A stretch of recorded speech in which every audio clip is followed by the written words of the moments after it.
Hello, j'espère que vous allez bien. Moi c'est Coco 99 et aujourd'hui, comme je vous l'avais dit la semaine dernière, je vais réaliser un tuto make-up de ce maquillage pour le réveillon de Noël. Alors c'est vraiment un maquillage facile à réaliser, donc pour les débutants c'est carrément ok. Et si vous savez super bien vous maquiller mais que vous n'avez pas trop d'idées ou pas forcément le temps, vous allez peut-être aimer ce maquillage qui est quand même assez facile à réaliser et surtout qui prend pas trop de temps. Allez, je vous laisse avec le tuto.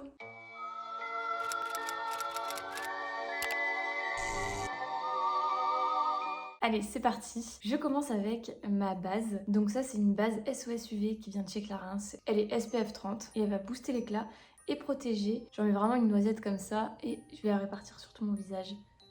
Et puis aussi sur le cou.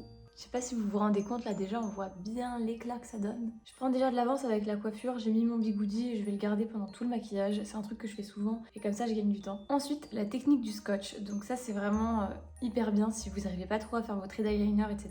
On va juste mettre ça comme ça, donc dans la continuité de l'œil. Même pour appliquer les ombres à paupières, ça va être encore plus facile. Donc moi quand je mets du scotch, je commence forcément par les yeux, parce que si je fais le teint d'abord et qu'ensuite je mets le scotch, bon bah ça va tout casser. Donc pour les yeux, pour qu'on ait quelque chose qui tienne bien, je vous conseille de mettre une petite pointe comme ça d'anti-cerne. Comme ça déjà ça nous fait une base, si jamais vous mettez de la couleur ou quoi que ce soit, ça se verra mieux. Et en plus ça permet de faire tenir le fard beaucoup plus longtemps. Et tout de suite je vais venir poudrer avec n'importe quelle poudre libre ma paupière, hop, comme ça je suis sûre que ça va pas faire de traces et que ça va bien rester uniforme comme ça. Pour la couleur, on veut quelque chose de super simple, donc voilà, on l'a dit, c'est un maquillage pour débutants. On va prendre un marron, prenez n'importe lequel, il faut juste que ce soit un marron qui soit un peu clair. Et on va venir faire former ce qu'on appelle la banane ici. On peut suivre ici un petit peu le scotch, donc je fais la même chose de l'autre côté. Hop. En gros, c'est vraiment juste comme si vous veniez creuser un peu une ombre pour mieux former votre œil. Ensuite, deuxième étape, je vais prendre un marron un petit peu plus intense, comme celui-ci. Je vais en mettre vraiment sur le côté ici. Je vais partir de là. Et je vais vraiment faire juste le triangle ici. Je m'arrête, je continue pas sur toute la paupière. Je vais vraiment faire ça tout en estompant pour que ce soit bien fondu. Et ensuite, on va venir faire le liner fumé. Donc c'est un nom qui peut faire un peu peur comme ça, mais c'est très facile à faire. En plus, vous avez le droit à l'erreur. Le long du scotch, vous allez mettre un peu de noir. C'est pas grave si c'est pas hyper régulier. Vous allez l'arrêter à peu près à la moitié de l'œil ici. Comme ça. Vous voyez, les deux, c'est assez grossier. Ensuite, je prends juste un petit pinceau comme ça et je vais venir estomper juste le long de la ligne comme ça. Vous pouvez le faire un petit peu dépasser ici. Maintenant, en fait, on s'en fiche. De toute façon, tout sera un peu fumé. Voilà, et ensuite vous pouvez estomper un chouïa vers le haut. Donc, vous allez au-dessus de votre trait et vous estompez. Et ensuite, je vais venir prendre un fard marron. Donc moi, je prends lui qui a un peu des paillettes. Et je vais venir par-dessus mon fard pour vraiment finir de l'intensifier. On va retirer un petit peu le surplus. Bon, moi, je le retire sur ma main, mais vous pouvez aussi vous servir d'un autre pinceau. Et on va venir fondre un chouïa au-dessus pour que ça fasse pas un trait net mais que ce soit fondu au fur et à mesure sur la paupière. Vraiment, vous posez pas de questions, vous allez un chouïa au-dessus de votre trait et tout simplement vous allez faire des petits cercles, des petits mouvements de cercle comme ça sur toute la paupière jusqu'à ce que ce soit bien estompé.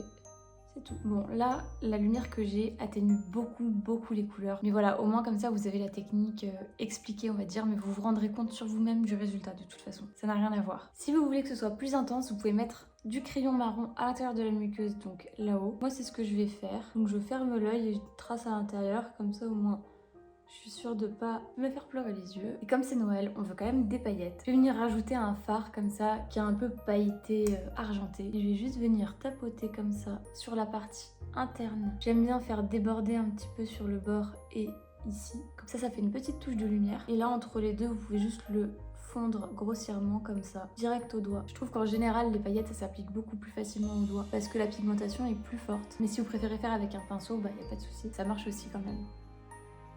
Maintenant, on va retirer les petits scotch. Donc, hop, on va passer à l'anti-cerne. Moi, j'utilise celui-ci, il vient de chez Tarte. Et vous en avez sûrement déjà entendu parler, il est génialissime. Je fais vraiment quelques points de lumière, donc un là. D'ailleurs, là, je vois que mon scotch n'a pas très bien été posé. J'aurais dû le poser un peu plus bas, mais je vais venir rattraper ça. Et ici, il est bien. Hop, ici et un peu sur le menton. Moi je mets pas de fond de teint, je mets seulement du correcteur. Pour le coup, si vous savez pas où placer votre correcteur, en général on le place là où on a des imperfections. Bien sûr sur les cernes, comme en général c'est quand même un correcteur anti-cerne, mais on le met aussi beaucoup sur la zone T, donc ça va être front, les ailes du nez que j'ai déjà estompé, le menton. Faites vraiment en fonction de vous, de où est-ce que vous avez des imperfections, des rougeurs, et voilà. C'est un anti-cerne qui s'étale vraiment super bien, il s'estompe facilement. Une petite astuce pour ceux qui veulent plus de couvrance, laissez poser un petit peu votre anti-cerne. Comme ça, dès que vous l'appliquerez, vous allez voir qu'il va couvrir beaucoup plus que si vous l'estompez tout de suite. Donc voilà pour mon teint. Je vais tout de suite venir poudrer, parce que quand on a un correcteur un petit peu gras, et ben ça peut faire briller. Donc moi c'est surtout pour ça que j'en mets. Après il y en a beaucoup qui poudrent aussi, tout simplement pour faire tenir plus longtemps, pour pas que ça bouge. Moi c'est vraiment la zone T, je veux pas trop qu'elle brille, donc j'y vais à fond, front, aile du nez, bon les cernes un petit peu aussi, et le menton. Et le pire pour moi c'est vraiment le front et les ailes du nez, je déteste quand ça brille. Maintenant on va passer au bronzer, donc ça c'est mon bronzer préféré, celui de Yves Saint Laurent. Je vais vraiment en mettre en suivant, vous voyez les traces, on va dire naturelles de quand on creuse un peu. Donc je commence là-haut. Et je viens creuser. Ça va vraiment former les pommettes. J'ai un côté qui est plus creusé naturellement que l'autre, donc je vais insister un peu plus sur celui-là. Et si vous avez un gros pinceau comme moi comme ça, n'hésitez pas à appuyer pour qu'il ait une forme un peu plus fine. J'en mets aussi un petit peu sur les mâchoires. Et je vais en mettre sur le front, mais il faudra que je fasse une retouche parce qu'avec ça, je peux pas vraiment en mettre très haut. Donc je viendrai retoucher dès que j'aurai lâché ma mèche. Vous pouvez en mettre aussi sur les tempes. Vous savez, l'idée c'est de faire la chose en 3. Maintenant, moi je la décompose et je fais en plusieurs étapes. Mais si vous voulez aller vite, hop, vous prenez depuis la tempe, vous descendez ici et vous redescendez là. Vous prenez la tempe, vous descendez ici et vous redescendez là. Pour le blush, il n'y a pas longtemps, j'ai découvert que j'adorais cette couleur. Je la trouve super comme couleur de blush. Donc en fait, c'est bien sûr une ombre à paupières. Mais moi, je vais venir prendre, hop, un petit peu parce que vous voyez, c'est hyper pigmenté. Je viens taper un peu sur ma main et je vais en mettre un petit peu. J'ai l'habitude d'être sur des tons un peu plus pêche, un peu plus vieux rose, mais du rose pétard comme ça, je trouve ça trop joli. Donc là, j'en ai mis beaucoup, donc on va beaucoup estomper. Pour les sourcils, je vais juste les brosser comme ça. Je vais recourber mes cils, c'est quelque chose que je fais pas souvent, mais dans les grandes occasions, etc., pourquoi pas.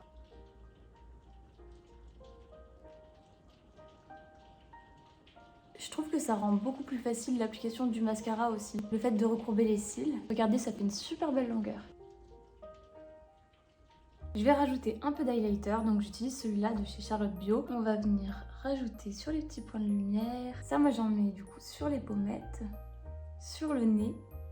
J'adore quand ça brille. Là, l'arc de Cupidon. Ensuite, ici, ajouter un petit point de lumière sur l'arcade sourcilière. Je remets un chouïa à l'intérieur, le coin interne. Il y en a qui en mettent un petit peu ici aussi. Apparemment, c'est des points de lumière qui rendent bien. Donc, pourquoi pas. Ah ouais, en vrai, ça fait bien. Hein.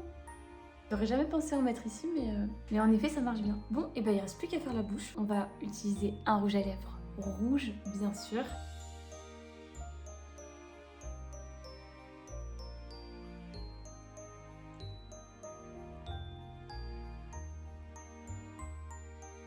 Je trouve que la couleur est trop belle. Et si je veux, je peux encore en rajouter parce que là, j'ai beaucoup estompé au doigt. Mais sachez que c'est plus joli quand vous estompez au doigt, au pinceau, ou même juste en appliquant comme ça, en tapotant. Ça donne un effet beaucoup plus naturel que si vous passez comme ça et que vous faites des couches et des couches. Ça va faire un peu pâté. Là au moins tout se dépose bien et c'est beaucoup plus joli. On fixe le make-up. Un bonheur, ça sent tellement bon. Donc cheveux. Ça va avoir eu le temps de bien prendre la forme. Donc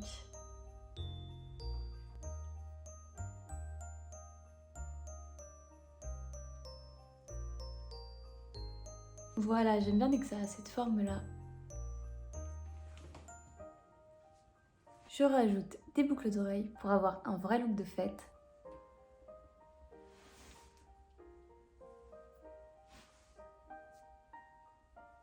Voilà, là c'est joli. Vous pouvez retrouver tous les produits que j'ai utilisés en description. J'ai tout noté avec les marques, etc.